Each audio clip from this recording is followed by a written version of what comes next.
Fill her up. You're listening to the Gas Digital Network.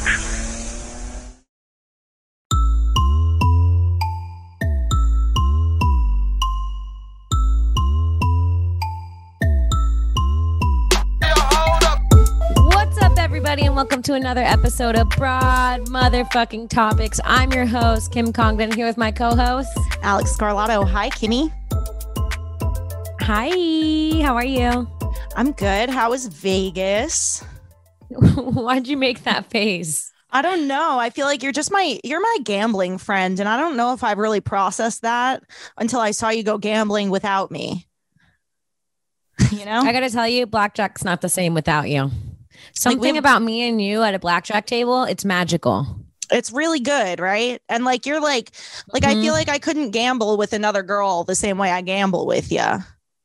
Nobody's judging how we're much gambling sisters. We could be down like $200 and still putting money on the table. Nobody's judging anyone. It's nice. It's like I feel like I could be my authentic like gambler self with you.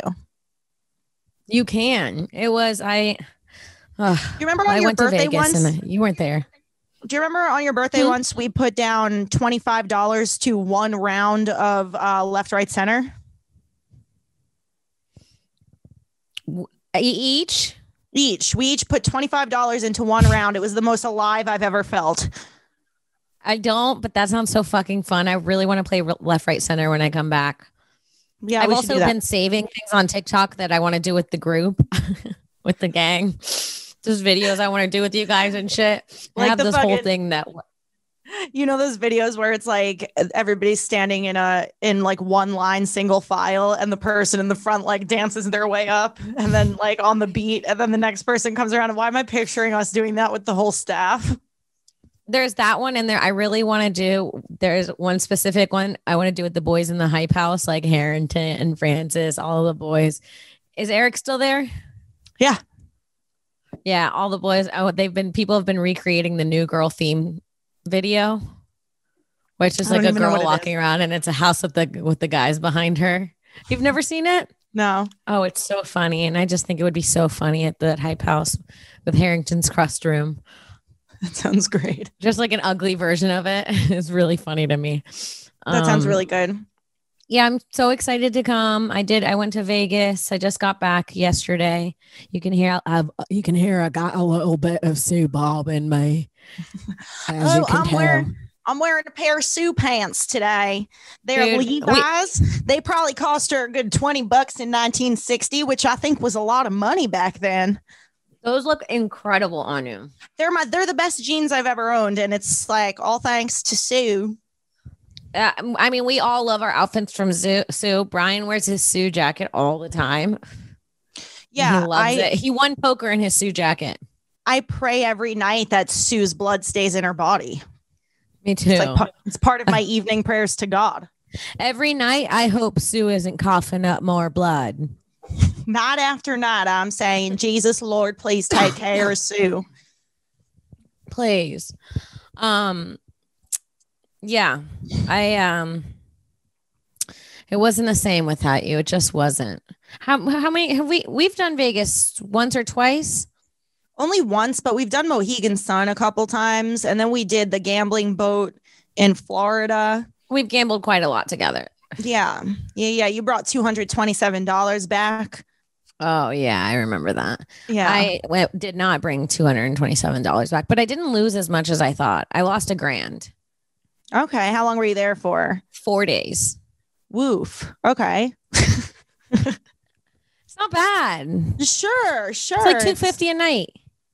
It's so funny to think that like 6 months ago, if you told yourself you were going to lose $1,000 in Vegas at one point, you'd be like, I'd kill myself. You mean just exactly 4.5 months ago, if I was losing $1,000 in Vegas, I wouldn't have been going to Vegas in the first place anyways. So it wouldn't have mattered. So but that's actually a sign that you're doing fucking great in life if you think about it. Like that you lost $1,000 in Vegas and you're not fucking sweating about it. Like, look at you. That's great. I was not happy to lose $1,000. I'll say that. Nobody's happy to lose $1,000. I wasn't thrilled. Like, I wasn't like, yay. The thing that's fucked up, this is what's fucked up about gambling. It is pretty comparable to like most things that aren't great for you. Like it's the same feeling as when you drink a lot, you feel so happy in the moment, and right after it's done, you feel terrible. Yeah, it's there like are when addicts. when you're in a bad relationship, you feel so good in it, and right after you're like, that was a mess. Like it's like every single thing in life that is like really good. I'll gamble, and the rush that I get from gambling is unlike anything else. I imagine it's the same feeling as when a dude gets a boner. Yeah, no, it's a complete high. That's why, like, you could end up having to go to rehab for gambling. Like being I took one of the pamphlets. I think that runs in my family too. Like, I think my grandfather's brothers were gamblers for sure. Really? Yeah. I mean, I spent half my childhood in Atlantic City. The way that Atlantic City was a normal child's vacation for me is a little bit weird. Yeah, that is like, weird. The whole family would go, like extended, like cousins and shit would head out to Atlantic City to gamble together. And they would do it so often that they'd get like comped rooms on the same weekend. So they'd be like fucking feeding us, feeding the addiction. Right. Oh, no. The casinos. First of all, this is crazy. I have so much to tell you. What? Where'd you stay? We stayed at the New York, which was fun. I've never stayed there. They have a roller coaster there. I went on it. Yeah, it's okay. It's a good for like a roller coaster in the middle of a city. You're like, all right, this is a roller coaster. It was actually a really pretty long roller coaster too. So it was good. The way that casinos, every part of Vegas is can you guys hear me? Is my mic okay? You're good. Sorry. I'm jealous of that joint right now. All the other hosts get to smoke in this room, but I'm just trying to be a good girl. Wait, if the other hosts smoke, it's like Jay and Lewis will smoke, and it's like you got to be real special to smoke in this room. You got to, oh, okay, yeah. You know, you got to fucking. It's just Jay and Lewis. You got to suck somebody's cock if you want to fucking. You had to have sucked. Yeah. You had to have sucked Jay's dick to smoke in that room. I don't feel like Jay doing who sucked his own dick. Yeah, Jay sucked his own cock, and Lewis sucked Jay's dick, and that's why they're all and Ralph, whatever it is, I don't know. I see. So every part of Vegas is meant for you to spend money, and when you realize that, it's insane. Like even down to like if you want to, we were staying at the New York, and I wanted to go see the Bellagio. If you want to go to the Bellagio, you know, they have the bridges that go from hotel to hotel. And those are only there. And there's no way. There are walls that keep you from leaving and crossing the street. Like you have to go upstairs and through the casino to get to leave. You're forced to go through other hotels. Yeah, I remember when we, the last time we were there together, we had booked lunch at a spot that everybody was unhappy with. So we just like, everybody sat down at the table and then up and walked away. And we were like, let's go get lunch at this spot that's like a 15-minute walk. And we were freezing walking through hotels for like an hour. It's a lot, but, and I did a lot of, I thought I was going to play poker. I ended up not playing poker at all. And I usually only to play blackjack. I ended up doing a lot of slot machines because they were actually paying out. The thing is, I feel like I did slot machines mostly the whole time and I didn't get it for 3 days. And I think that I started getting it on the last day, sort of the algorithm of the slot machine, which is, this is what I think. This is some sick theory I got from Vegas. I think that the slot machines look old, but they're much more updated on the inside than we think. I think they're much smarter than we think. Like, I think it's down to like, it even knows like there's specific algorithms for whatever bill you put in. Like if you put in $500, they're like, this dude has money. He'll put a lot of money in this. So let's pay him out. Let's pay him out earlier, right away. So he keeps putting out money. And then if someone puts in $10, they'll know this person's not going to keep putting in money. They just put in 10. They're very desperate to get any money back. Let's take the 10 and move on. Like I literally think it. And then I was like, does it know when I'm thinking about pushing it? Cause I'd put in $100 bill. I'd get down to the last 20 and I'd sort of stop and be like, should I just keep this 20 and put it in another machine? And then I'd go and I'd be like, did it know I was hesitant, which would make the machine think that I didn't have any money more to put in. And then it was like, let's take our money. This is the last of it. And I think that they're made that way. Is that crazy? No, that's really smart. Actually, I wouldn't have thought any of that direction, but it all makes perfect sense. So you were putting in fucking massive amounts of money. The first 3 days I was putting in 20s. The last day I was putting in hundreds, and that was the only day I was winning. And it lets you win a couple times and then like takes like the whole 100. And then next time you put in 100, like you win a couple times, like 2, 3, maybe 4 times, and then takes the whole thing. Like it seemed like there was a consistent pattern with all of them. And so I started putting the 100. I'd watch someone. Okay, this is what I did on the last day. And it's the only day I was up until I played some blackjack and lost it all. But at that point, it was my last day in Vegas. I wasn't really trying to make money anymore. I was like, whatever, I'm just going to gamble. But yeah, I wouldn't. That would give me anxiety, too much anxiety to try to figure out the slot machines. They're literally robots that trick you into thinking that you're going to be rich one day. Right. No. Okay. So I started watching people. I'd sit behind someone and I would just like have a drink and pretend I was just like playing on the machine, but I would watch and see how much they put in. And I would wait till they put in a lot of money and didn't win anything at all. And then when they walked away, I would put in my 100 and then I would hit it almost the first like 5 times because it knows that someone walked away. And then it's like, I feel like it knows. This is my thing. It probably knows. You're right. They're like some of the trickiest businesses out there, casinos. Like they have everything worked out before you step in there. Like I would hit almost the first, second, or third try after doing that on every machine. And the only problem is people get greedy and keep wanting to go. So I'd hit it and then I'd move and then I'd sit behind someone else. And when they'd move, I'd do it. I'd hit it and I'd move. And I made like $300 in an hour doing that. Right. But then the temptation must have gotten to you because you still lost $1,000. Well, no, then I went and cashed it out and went and played blackjack for $20 a hand and lost it in like a minute and a half. Okay. That'll fuck you up. I get that. Yeah. We'll play together next time, sister. Don't worry. I feel like I need to show you the slots. There's something about them. And okay, Google this, Francis, to make sure I'm not crazy. We Googled it. The slot machines in Vegas pay out 95% of the money that goes into them. And it doesn't seem right to me. No, that doesn't seem possible. I mean, I don't know, but I don't understand like major concepts in math. I guess maybe people are putting down a lot more money on the tables. Slot machines in Las Vegas are required by law to pay out 75% of the money that goes into them. Actual payout in Las Vegas is approximately 95%. I almost thought I was reading that wrong. Right. Damn. No, there's something to it, I guess. I was looking for slot machines and I watched a guy in front of me sit down next to the Wheel of Fortune and win 10 grand. And I was shook. I was like, he put in like $5. Now, I'm curious how is the mask situation there? Because I think that the mask situation inside of casinos is driving people who would otherwise be at the tables to the slot machines, which maybe the casinos are taking advantage of. Because even the few times that I've been to a casino, like there's fewer seats at the tables and fewer opportunities to sit down. And if you want to sit down with a friend at a blackjack table, you're usually going to end up walking away.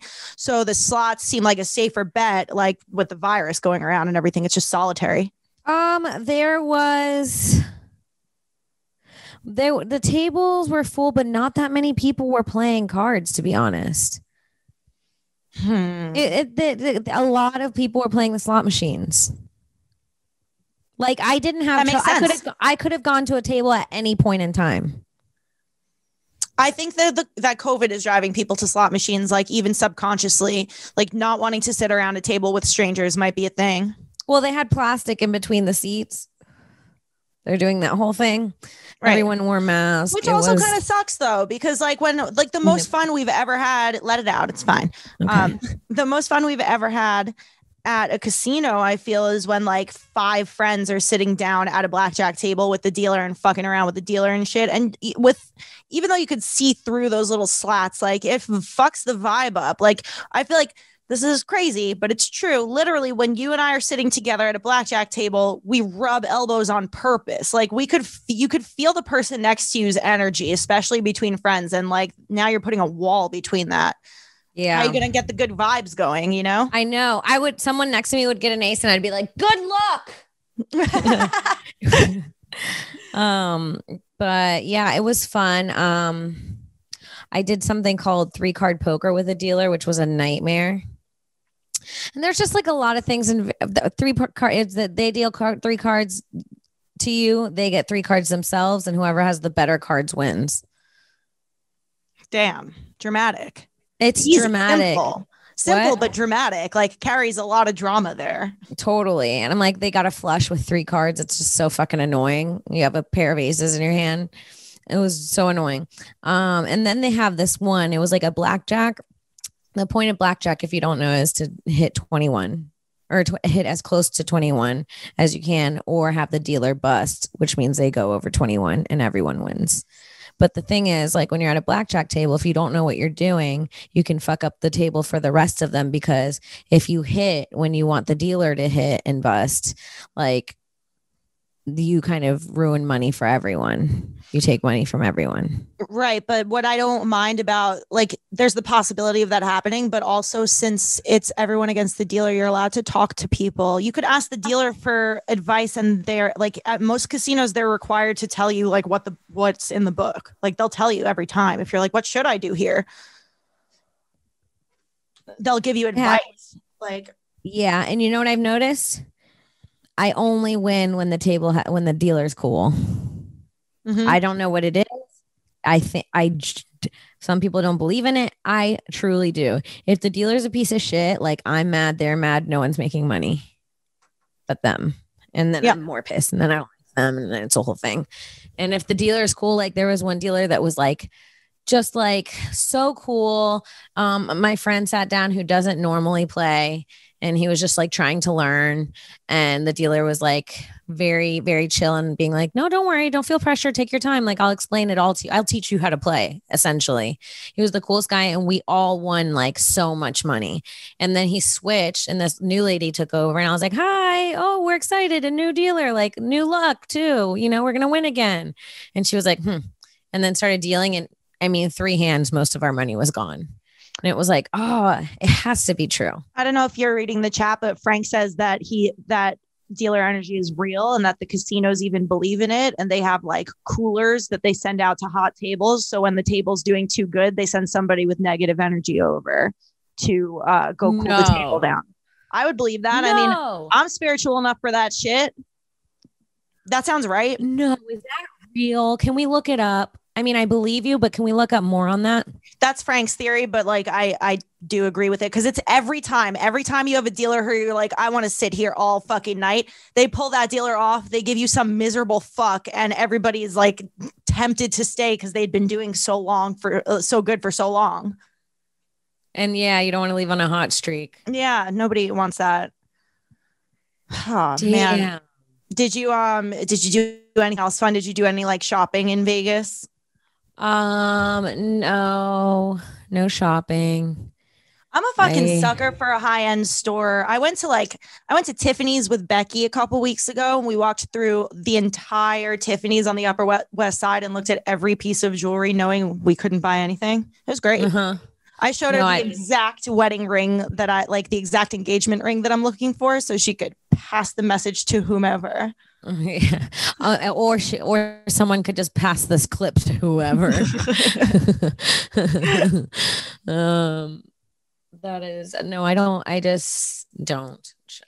I love to gamble, so any amount of money I could spend in Vegas is not going to go to the thing that I can do in New York or LA, which is shop in nice stores. No, it's just cool because Vegas has like a good selection of the crazy stores that nobody could afford anything in, because they're trying to get the dude next to you in fucking Wheel of Fortune who won that 10 grand. They're trying to get him into one of those stores and drop 5,000 in the hotel, you know? Right. Yeah. So like the items are just shit that you wouldn't see anywhere unless you're doing high-end shopping, which is why I like it. They have a masquerade shop in the Venetian that like the masks there are like $500-$600 a piece, but they're all like handmade Italian masquerade masks from Italy. And it's some of this dopest shit I've ever seen in my life. I thought about doing porn in masquerade once. That sounds fucking hot. And I know, and like literally just continuing to have a career, but just being like the masquerade porn girls. I would like I've never watched masquerade porn, but I think I would like it because sometimes like faces throw me off in porn. It's like, you know, when somebody's like almost hot and they just have that one wrong feature, like put a mask on it. Yeah, no, you know what? I like the top of my face much more than the bottom, and I feel like I thrive in a mask. Like a bottom face mask. I like that. Like a COVID mask. A COVID mask. No, but I mean, I think your masquerade mask might look a little better in a porno than like stay 6 feet away. I'm not vaccinated yet. Dude, are you vaccinated? Can you hear me?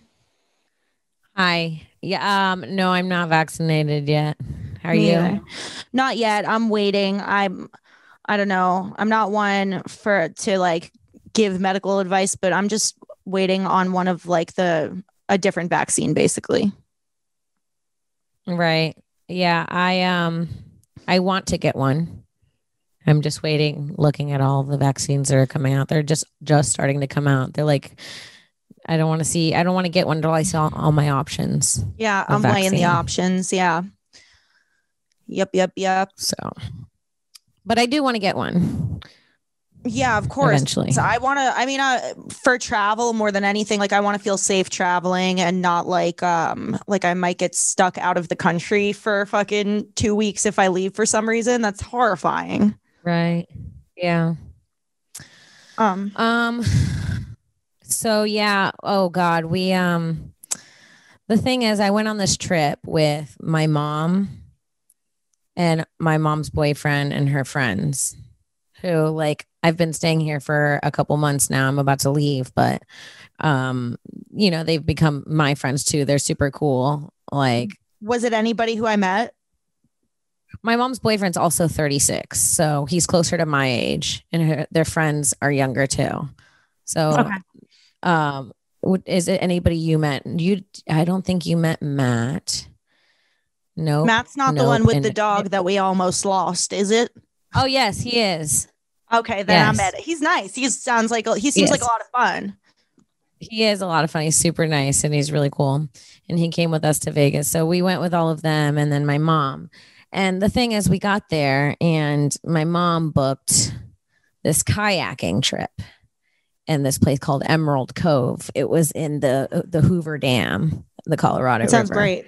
That sounds awesome. Yeah. Right. And we were all really excited. But then a week out, I started looking at the weather and it said it was going to be like 55, 60. And I was like, I don't know if we're going to be able to do this because I thought we were going to be swimming. That was my thing. It was like a place where you like kayak out and then you swim in this cave or whatever. And it is when it's warm enough. And I was like, it might be too cold. I don't want to really be in. And then, okay. So we woke up. We were in Vegas and my mom's like, we have to go to sleep the second night. She was like, we have to go to sleep early. We have the kayaking trip tomorrow. So we all end our night early being like 2 a.m. And the next day we all wake up at Vegas 7 a.m. Yeah, Vegas early, 2, 3 a.m. We were all fucked up, drunk. And then we wake up at 7 a.m., all meet downstairs, all go eat a breakfast. We're like dressed for this kayaking trip. It's cold. We're like, it's really cold. I don't know if we want to do this. It was freezing out. It was like 50. I was like, this is just going to be miserable. And then we call and our thing is not even till the next day. So we're just up, hungover. You lost a night in Vegas too. You lost that late night for no reason. Now you got to prepare. You got to mentally prepare for tomorrow's kayaking all over again. Yep. No, that's one day preparation. I won't put myself through that twice. I was so upset. I was so mad at my mom. I was like, oh my God, it's so annoying. She was like, tonight we actually have this magic show. Penn and Teller? No, no, it was not Penn and Teller. It was we didn't book anything until like 2 weeks before we left. So everything was like booked already, especially because of COVID. Everything's like half capacity. So most things were fully booked already. So, but we got this show called The Mentalist, and it's a guy that reads your mind. It was a fun show. Okay, that sounds fun. It was fun. And did you get picked from the audience at all? The way that I got picked was so embarrassing, Alex. I got tricked into bragging about my social media followers. That's amazing. I could see it already. Yeah, the guy was like, raise your hand, and like I'm with my mom in the group and everyone's raising their hand. I don't want to be like the brat that doesn't raise their hand. You know what I mean? So I'm like participating because it's like a fun show. It is. Everyone's having a good time. It's on a stage. Wanted the attention. Let's not the way that I didn't want that attention. Let me tell you what happened. I'll admit I always want the attention. If I'm in the audience at a show and one person from the audience is getting picked to go on stage, it better be me every time. One time I was at Universal Studios and somebody was going to get slimed. And the way they literally picked me because they thought I would have a heart attack in the audience if I didn't get chosen. They said it out loud. They were like, we better pick you before you fucking pass out. No, I'm the opposite of that. I love attention when I'm on stage or doing a podcast. I do not like it like in just like a regular, like in someone else's show. I cannot. I'll take the runoff attention. No, I don't. I only get attention through other people's shows. And when I was doing jujitsu once, the coach made everyone, he was like, okay, we're going to all lay in a circle and first person counts to 10 crunches. The second person, 11 through 21, the third person until we get around the circle. And this was literally like a month ago. And the way that I started shaking, I had this horrible anxiety about when it was going to be my turn and I was going to have to say it in front of everyone, that when it got to my turn, my voice cracked when I started counting, and you could hear my voice shaking out loud. I had to stop doing the sit-ups and just focus on the numbers because I thought I was going to mess up the numbers because my anxiety was so bad. I guess you weren't a reader out loud in school. I was. I loved it. You were? Yes. It's weird. You've lost your thirst for attention, sister. I'm impressed. No, but I like it so many other places. Okay, so you raise your hand. Yeah, right when I say that, my nipple popped out. That's funny. It didn't pop out fully, but that's just funny that God was like, this is where you like it, whore. You like teasing the audience about your nipple popping out when it's not really popping out. And I respect it. It's like everybody who's listening on iTunes better head to our YouTube channel because one day it's going to happen. It came close. You can if you have a good imagination, it popped out. For a while, you were sitting in a way where your legs were framing your cleavage so nicely that I almost said something. Oh God, you should have. I'm sitting this way because my back hurts so bad. I have no idea why. Oh no. But this guy, we're at the show. He says, Alex, who has Instagram or TikTok or Facebook? Everybody, right? Raise your hand. Yeah. Now keep your hand up if you have more than 500 followers. And I was like, and I went to go put my hand down. My mom was like, no. Like, like keep your hand up. And he just kept going until eventually your my mom hand wanted attention like vicariously through you. She needed you to get picked. Right. And then I was like trying to put my hand down and he was like, he pointed me out and noticed me at that point. And then he was, how many do you have? You come on up. And I didn't want it. Literally everybody went up. Nobody said no. This guy was kind of like roasty and mean. So he also did scare me. So, and it's also like someone on a stage that I don't know. What? Once you start being the person who's like, oh no, I don't want to come up. I don't want then you look like shit. Like God forbid somebody in the audience like recognized you as a comic and the person who didn't want to go up. Like it's just weird. You're just an ass. Yeah. I'm like, okay, I'm having fun with my family. I'm going to go up and have fun with it. Right. Mm-hmm. I was like, cool. And I go up there and this guy is asking me about what I do. I was like, oh, I do stand-up comedy. He's asking me a couple of these things. He asked me a couple questions, right? And then he goes, okay, now I just want you to think of any number that's on a clock, any time that's on a clock. And I was like, okay. And then while he's talking to me, he's messing with this clock. And I don't know what he's doing. And he's just asking me questions. And then he tells me to think of a time. And in my head, I thought of a few different times. And then I settled on 3:17. And then I didn't say anything. And then he puts the clock down. And then he asks me like one more question. And then he goes, okay, now I want you to pick up at the clock and look at the time that I set before you set a time in your head. And it was 3:17. And I was like, that's a very cool trick. And then he sat me down and then he sent the video. The way my mom wanted me to fuck this guy. She was like, we have to meet him after the show. He loved you. Because then after the, and everyone's like, yay, she thought of the time. And I was like, that's cool. It was cool. It was a cool trick. Whenever you can't figure out how the trick is done, it's a cool trick. That's just the beginning and end of it. My only options were that the clock, Brian said the clock probably changes after I say it out loud. He can set it someone in the back to change. It's like one of those twisty old ones, magnetic type thing or something. Yeah, maybe if you build that, or he can really read minds. Okay, whatever. So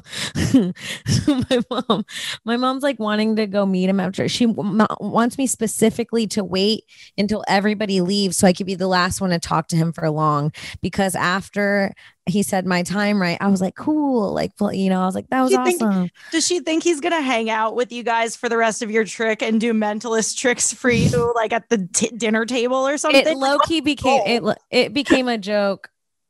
It became a joke that I was going to like, fuck the mentalist. I'm not going to lie. I brought a toid with me and I got everybody off the toid. People who said they'd never toyed before were toiding. Wow. Oh, that must have been a crazy night, dude, because my mother took a nibble. Your mother nibbled? She nibbled.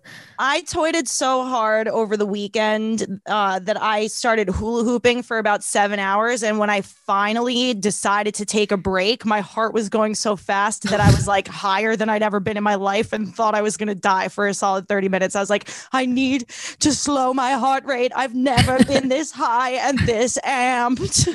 No. No, we didn't go off the toid, but we definitely were nibbling. My mom's boyfriend went off the toid. That's great. Off the toid. I can't believe you still have toid to spare. I saved that toid specifically. I'm gonna give you a couple more when you leave. Thank you. Because I'm so careful with them. So careful with them. You've earned a few more. It's like a gold star in our friendship every time I give you a toid. That's so funny. So yeah, we fucking had to wake up the next day, go to bed early that night, wake up the next day early and do that whole thing again. And it was even colder when we woke up. I was like, I'm not going, cancel the trip. Then I started being a brat and everyone's like, no, my mom's like, what can we do to make her come? So we go, my mom's like, let's all get wetsuits so we can swim and the water will be warm and we won't be like cold on the kayak.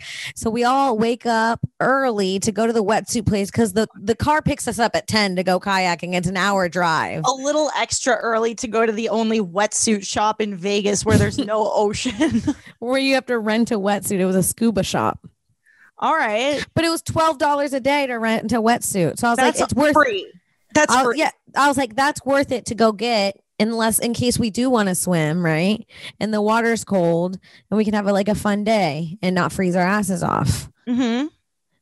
So we go try on these wetsuits and then we try them on. They're kind of uncomfortable. We're like, you know what? Fuck the wetsuits. It's nothing sounds worse than a heavy man in a wetsuit. I don't know if you were with anybody who was overweight, but overweight people in a wetsuit is just hilarious, and I'm sorry to say it. No, yeah, definitely. Half of our group was uncomfortable wearing a wetsuit was the thing. So I was like, okay, we're all going without a wetsuit. They pick us up at the wetsuit place for no reason. Yeah, so we took the $64 cab there and back to the hotel. No wetsuits. The wetsuits would have cost. I know. And this is after already waking up early the day before. And we go back to the hotel, sans wetsuit. They pick us up. We spent all the time on the wetsuit thing that I didn't have time to smoke. I had just looked all over Vegas, found some rolling papers, just rolled a joint. The van pulled up to pick us up. And it was like a scheduled van because it's an hour away. And I was like, they're like, we have to go. We have another pickup in 3 minutes. That's why weed recreational in Vegas. Yeah. Cause last time we were there, it was very illegal. It's recreational. Yeah. Oh, cool. Okay. Yeah. And the guy picks us up and I was like, can I smoke weed in the van? Because our taxi driver let us smoke in his car, which was super cool. It's always worth a shot. Yeah. And he was like, oh no. No. We can't do that. He was like, don't even bring weed if you have it. I was like, oh, I don't. And I just got in the car with my backpack. I was like, I don't. I have everything in it. I have just enough energy to pretend right now. Yeah. And I get in the car and there's 3 rows in the car and there's 5 of us. So I go to sit in the front row, which is empty, and everyone's in the back together. And I'm like, what are you guys doing? And my mom's like, oh, we're picking up another family. And I was like, no, I was so upset. No, so we all had to like squish in this back of this van, and 6 of us in like 2 seats, like 3 and 3, like 3 huge adults, 3 huge adults. All right. Yuck. And you're in the between 2 people, or did you get to squeeze I'm yourself on the edge. the Half wall? of my ass cheek is hanging off of the seat. There's not even enough room for 3 people on the seats. That's terrible, but still, it's the place you want to be. I'd like to be crammed in between a wall and a person I like in that situation. See, I'd like the wall too. What was annoying is I kept having to work out my own ab. Because I'm trying to stay on the seat. So it's an ab workout to like sit up. I'm basically doing an air sit with just one cheek on the chair. Okay. Half my body is like working the entire hour to stay there. And I have to be sober. And then the family gets in. They're like, oh, hey.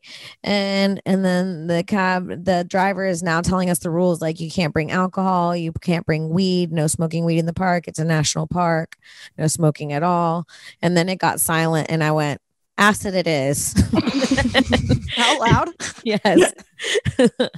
And the way that everyone in the car laughed besides the driver, I knew we were safe. And the people ended up being super cool and from Boston and like loved all my jokes. They're like, can we have an Altoid, please? Right. They were laughing so hard. They thought it was so funny that the driver was uncomfortable. We thought the driver was Mormon.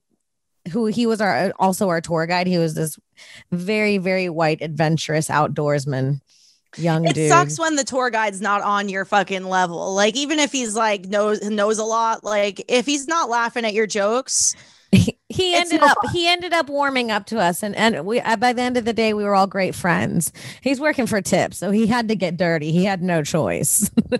That's good. Yeah, you loosened him up a little bit. Yeah, I was like, listen, you got to start joking. At one point when we were kayaking down this beautiful river, and the river, I don't know if you saw the pictures on my Instagram. I didn't. I gotta look. I'll look right now. The river was fucking. It was insane. It was on my story. It might be gone. It might be over 24 hours. I don't know.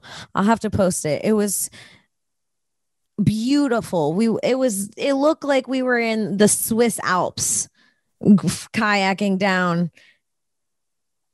Yeah, it is weird that Vegas is built in the middle of like a very beautiful desert that would otherwise be like a destination for like nature type vacation. But now it's just a fucking degenerate gambling capital of the world. It's crazy. The way that when we got out there, I was like, oh, I don't smell cigarettes anymore. It was like so nice. The air smells so good. And then I loosened up our Mormon driver. I was telling him like every job, because he was a kayak instructor, and I was like, every job has like groupies, and then people name the groupies, like, you know, comedians have chuckle fuckers, and you know, what is the one for cars, Brian? Tire biters. Girls that like guys that work on cars are tire biters. And so I was asking him which one's the one for kayaking. Like eventually he liked kayak instructors. Yeah, I was like, river rats. And then our whole group, like even the people that came in the car with us, we're all trying to think of ideas. We're throwing them out there. We're like, water suckers. Like water sluts, Alex said. That's so funny. So we ended up having a great group, but how about water hose, like HOSE, but hose like HOES? Really good, Alex. That's incredible. That's what it has to be. Water hose. Yep. That's more for people who suck dick of gardeners, though, I think. Oh, I like Frank's or whores. Or whores. Or whores. Yeah, that's true. We should have gone. We should have gone with you. But it's a paddle. I said paddle pussies and no one laughed. I was like, come on. Paddle saddles. Paddle saddles. All right. Anyways. Paddle pixies. What'd you guys land on? Anything? Did he agree to one? No. We found one. He was a rock climber also. I was like, well, what else do you do? We'll find one for your other job. He was like, oh, I also rock climb. And I said, chalk suckers. Okay, I like that. And everybody was pretty disturbed, but also agreed that it was probably the most I feel like there was no children in the other family, and it was essential to you guys having fun that day. Yeah, absolutely. It was good. Yeah. But so when we got kids these are pictures on a vacation tour with you, it's a nightmare. I wish I would have sent the pictures to you, because the whole point of the story is like, it ended up being one of the most beautiful things I'd ever seen. We look like we were in a different country. We stopped. You didn't see the picture of me with the goats on Instagram? I saw the goats. Yeah, I didn't know you were fucking on acid for that whole thing. That sounds amazing. That was on the way there. We stopped to see goats in a mountain and lay in the grass with them. And then we went to the water. The water was like perfectly see-through green, like 20 feet down. You could see the bottom of it and you could see plants at the bottom. It was so beautiful, so nice. Everybody was out there. It ended up being like 73 degrees. And I didn't need a wetsuit. I couldn't help be on acid and kept laughing at the image of all of us being in wetsuits while people are in normal shorts and like bathing suits around us. And like all the beautiful Swiss Alp pictures we got with a group of people in wetsuits, like I thought you guys didn't get Vegas the buffet rolls. Oh, you guys all got the wetsuits. No. Oh, you were just imagining what it would have been like. Okay. If we were and we went on a hike, like, the sand that we would have been just so uncomfortable and out of place. Wetsuit, hike, like a soaking suit in the sand. Sounds awful. It was just, so we named our entire team. We told those people that we were going to wear wetsuits, and they all started laughing at us in the van. And we're like, I know, we're so glad we didn't. And they're like, it's going to be a really nice day. That's a lot. When we knew not to wear the wetsuit, because we called them and we told them what we were thinking about buying wetsuits while we were there, and they laughed on the phone. Like, you don't have to do that. You can bring a sweatshirt and you can wear like pants and if you want.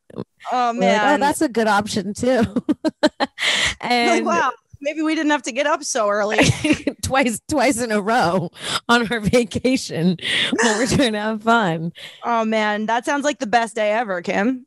Yeah. And so this morning I checked my Instagram on my goat picture, and one of the people from my group found my Instagram and they left a thing that said team wetsuit on it. Fuck yeah. I like vacation friends. It falls apart after a few months, but it's nice to think that you've made a connection. Mm-hmm. It's nice to imagine that you've made a connection, even though it's not necessarily really there. Mm-hmm, totally. And how'd you feel about what was your anxiety level about bringing toids on an airplane? Because I felt nothing when I did it, and I was worried whether I've gone off the deep end. I would never bring toids on an airplane. That is a federal offense that I would You could bring an Altoid on an airplane. You can bring an Altoid on an airplane. You're right. Mints are allowed. Mints are allowed. Yeah, you just bring the mints, man. I felt fine. My whole life I like to wing it. Just winging it. And I did, and it worked out in my favor. Luck be with me. And my mom's boyfriend was hella off the toid on the ride, and I think he took a little too much toid. And it was funny because our tour guide had no idea, and he was really innocent. And he was like, sometimes we see these lizards up here and they spit acid. And I was like, so does Devin. Like, everybody would laugh. Like, it was just really fun. That sounds amazing. Oh man, I was moderately jealous of the Vegas trip, but that's sealed to the deal. Yeah, we gotta go to the get together when we're finally rich one day. Yeah, we have to go. We'll go within the next 2 years. We have to go within the next 4 months. Okay, I can make it happen. So but we have to save 10 grand to blow on one. We have to bet 10 grand on just black or red. Why don't we raise money to do the biggest? What if we raise money to do the biggest gamble?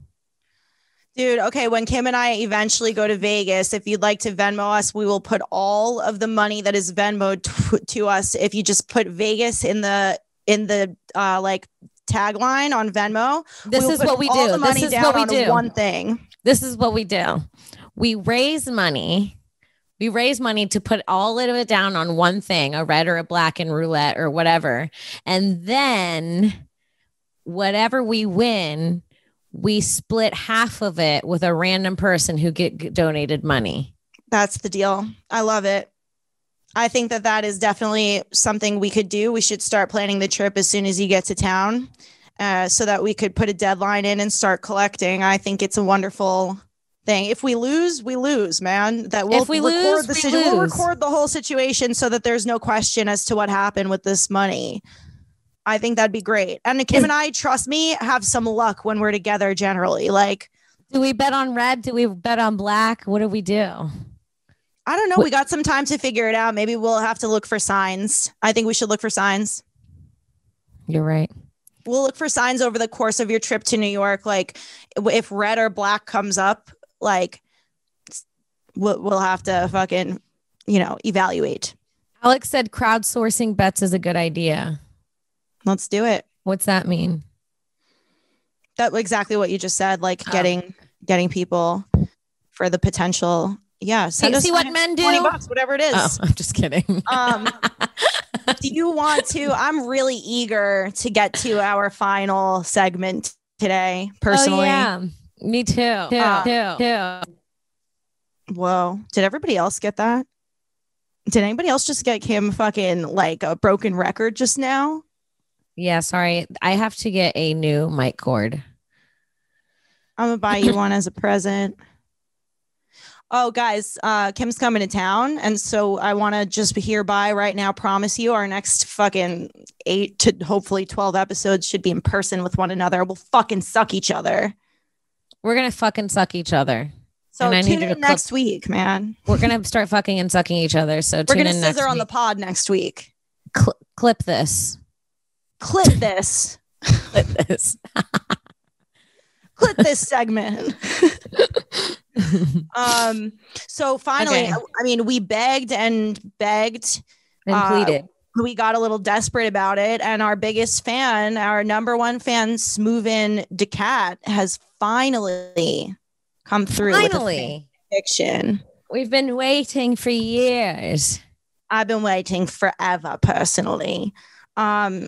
So Kim, I have it open. This one is, as we've been told, this one is not written as a script. It's more of a narrative. So I figured we could kind of switch off reading like paragraphs of it. Yup. Let me open it up. Hold on 1 second. There it is. I'm just reading the first line and I am already so excited about where this story. He knows us. I'm excited. Okay. Hold on. Let me make this smaller. How did you do this? Well, if you scroll down, the text is a lot smaller. It's just this first thing that's for some reason in size 45 font. Okay. Okay. Here we go. I'm here. I got it. All right. It starts off, disclaimer. This is a bit nuts. I love that. Alex and Kim had been riding the sexy ass roller coasters all damn day in the beautiful Florida sunshine. The vibrations from the poorly maintained death traps making them quite obviously horny. The fact that they were both rolling on a cocktail of Molly shrooms and toids obviously added to the excitement. This year they truly were having a real hot girl summer. Okay. The time came for a short picnic break, so they sat in the sunny flower gardens having flirty conversations and playing with each other's hair. They both made each other cute hippie flower crowns. This sounds like us already. They prepared a snacky snack of more Molly toids and shrooms. They were totally oblivious to the rest of the park as they lovingly stared into each other's beautiful dinner plate eyes. Alex had recently decided to come out as a Frisbee girl, and Kim thought it was actually really quite hot. Alex could now hula hoop and Frisbee fluently. Kim hadn't told Alex yet that it totally did it for her, and her puss throbbed at the thought of Alex's newfound hot Frisbee girl confidence. He's using all references from the podcast, by the way. This is a super fan. I'm amazed. Alex had always had a crush on Kim, but had never told her. Kim, of course, knew anyway, and so did all of their fans. It was an open secret. That's too real. I can't. It was an open secret. It's so funny. I was friends with this like lesbian girl who was in the closet during high school. And I was always pinned as being her lesbian lover, but I was just like such close friends with her. And literally I still have it in the back of my mind that it's like whenever I show love for a friend, everybody's going to think I'm a lesbian. So I've just accepted that that's just life for me. I think a lot of people feel that way. Oh, here we go. I think they want it to be true. Yeah, they want it to be true. As they both played a game of flirty frisbee and frolicked in the Florida sun, Alex watched Thicky Kimmy's perfectly tight body glisten and bounce, and she bit her bottom lip while salivating at the thought of touching her. She just couldn't keep her eyes off her. She jumped from the frisbee looking like a hot amusement park Moana. It's like he knows that we have plans to play frisbee with a whole group this particular weekend. Hilarious. Kim also couldn't help but keep watching Alex's famously hard nipples poking through the top of the shirt she was wearing. And she was turned on by the fact that she could see everything as she made her newly skilled, sexy throws. Though the deep cutaway sides of her yard sale tie-dye hippie vest, her braless boobs and hard nipples were easily visible. Her new sexy frisbee girl confidence was a real aphrodisiac. As Kim reached out and jumped for the frisbee, Alex couldn't contain herself any longer and ran over and slapped her on that thicky Kimmy ass. Drooly emoji. Oh, Kimmy, she said in her best English accent as she responded in her newly formed deep southern drawl. She muted, "Kiss me in my darling frisbee, princess." The sexual tension surged through both of their bodies. Fueled by copious amounts of drugs, it was so electrifying that it engulfed both of them with a primal passion, and they kissed each other deeply for the first time ever. Oh, here we go. Pressing their bodies together, they could feel each other's nipples. They both fell to the ground together and trembled insanely as their fingers found each other's hotness. This is a lot. Alex pulled at Kim short. She couldn't wait to eat that booty like it was watermelon sugar. Wow. Whoa. She lifted up Kim's famous titties t-shirt and exposed the same exact titties beneath. Synchronistically, as if the universe itself was watching, the lawn sprinklers came on and covered them both in hot summer water. Then it's the splash emoji.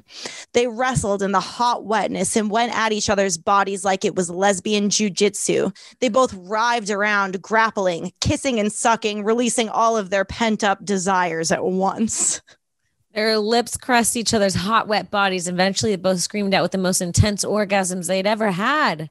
They collapsed next to each other, shaking in ecstasy. We were probably literally in ecstasy pills, laying hand in hand under the mist of the sprinklers in a heap of torn up tie-dye, sticky fingers and flowers. They giggled into the skies like a couple crazy maniacs. They felt like they were the only two girls in the world.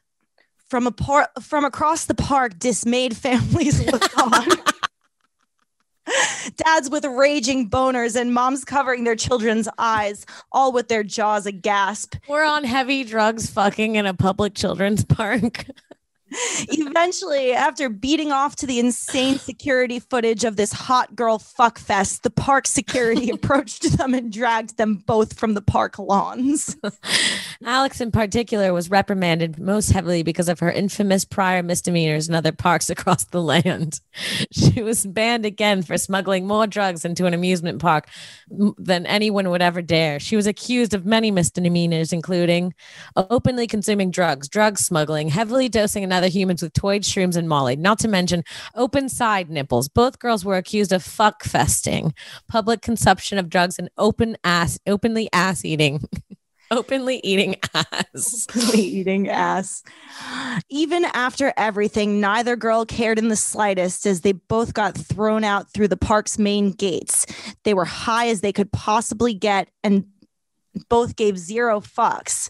Both with their hair in a post-sex tangled mess and their wonky flower crowns, Kim grabbed Alex by the hand and said in her new deep southern drawl, "Now come on, my cute little frisbee princess. I know just the little beach cave where just you and me and my elbow and my eyebrow ghost can watch the sunset and eat ass and drugs all night long." Okay, Kimmy, said Kim in the... Okay, Kimmy, said Alex in the most sweet southern accent ever. She adoringly fluttered her eyelashes at her and place a flower into Kimmy's bird nest hair. This summer, we're going to get banned from every park in the land. We're just going to fuck at parks. They smiled sweetly at each other, hand in hand. With their dinner plate eyes, they walked into the sunset with a rucksack full. Is it rucksack? Yep. Full of psychedelics. They held each other's hopes and dreams in their hearts. This year was going to be the best hot girl summer ever. The end. Wow. I like beautiful. the ending. I like this one because there was like a romance element involved and future plans. It's almost like he plans to write a sequel. And truly. It leaves with like a little bit of a cliffhanger, like where are they going to get themselves in trouble next, you know? I love the thought that we plan on fucking in front of so many children at parks. Just ruining. I like sneaking around on the roller coaster, like just before the ride takes off. I take a little touch of your nipple. Really get you going. The thought of being like amusement parks are so designed for children too. Like the thought of being at a place like Blizzard Beach, where there's like a water slide made out of a snow cone, and we're just think it's romantic place to fuck. Like we're in the islands of Fiji. It's great. I also I liked the element of the vibrations of the roller coasters getting us horny. It's like what started the whole thing. So good. I like the thought that the security guard jacked off before kicking us out. Yeah, that's what gave us such a long time to fucking shock all of those families. Oh, we didn't even pick a corner of the park to do it in. It's like we're exhibitionists in this one, which I appreciate. Good. A lot of detail, a lot of insight. So many inside jokes. I know some of them were inside jokes that I don't remember. Yeah. I'm sorry, Mike. 5 minutes. Mm-hmm. Is that Harrington? Sorry about that. No, that was Vecchione. Oh, tell him to never interrupt my podcast again. I could never. How could I? Are you kidding? Put me on speaker. I need to speak to Mike Vecchione. No, I'm just playing. All right. Yeah, we can end it there. That was fucking incredible. Smoothin', you fucking killed it. You delivered, and we appreciate you. You did. Thank you so much. That was such a good story. You know what's moving? When we scissor on next week's show, we're going to send you the episode early as a thank you. There we go. All right, guys. If you have any more fan fiction, make sure you send it over to broadtopicspod@gmail.com. Don't be afraid to draw illustrations, guys. Get crazy with it. Be creative. To see some illustrations, please. Yeah. All right, guys. Love you. We'll see you next week. Oh yeah. Follow me on Twitter at Kimberly Congdon, Instagram, TikTok, Kim Congdon. Check me out on Twitch, twitch.tv/QueenCong1. And I will be in New York all of next month. I am just getting all my shows literally today. So I will announce those in the next episode. Please come out and check me out. It's been so long since I've done stand-up, and I'm really excited to be back and hang out with everyone. Fuck yeah. You could follow me on Twitter and Instagram at I am Alex Scar. And you could come out and say hi to me at about 90% of Kim's shows in New York, because you know I'm not going to miss a bitch performing finally. Yes. I'm so excited. I think I just had a stroke, by the way. She's excited. So hot and bothered from the story. Oh my God. All right. Yeah, thanks for listening, guys. Send us fan fiction. Send us money to gamble with when we go to Vegas together. And we love you. Love you guys. Bye. Bye.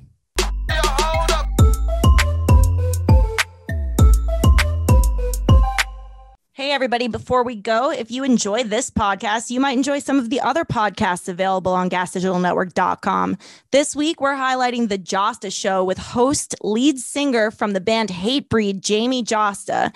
You could find the full catalog of episodes on demand at gasdigitalnetwork.com or catch the latest 20 episodes anywhere you find podcasts. Here's a clip.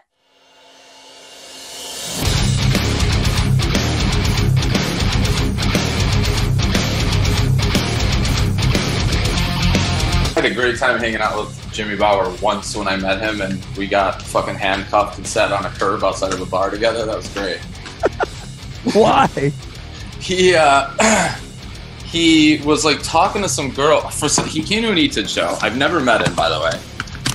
he's like in the back room, just like being Jimmy Bauer-ish. He's like, let's go to a bar. Meanie, let's fuck go to a bar. I'm like, okay, I'm not going to miss the opportunity to go to a bar, Jimmy Bauer. So we walk to this bar like near the venue. He gets fucking hammered, starts hitting on a girl. The girl's boyfriend like kind of steps in. Jimmy Bauer says something to her, like super offensive. She slaps him, his fake teeth come out, and she fucking steps on him. So he like goes fucking full like raging mad and starts just like pushing the boyfriend and like just screaming. And so they called the cops, and me and Jimmy Bauer got handcuffed and sat outside, and then they just let us go. But I never saw him again either. Oh my God. That's incredible.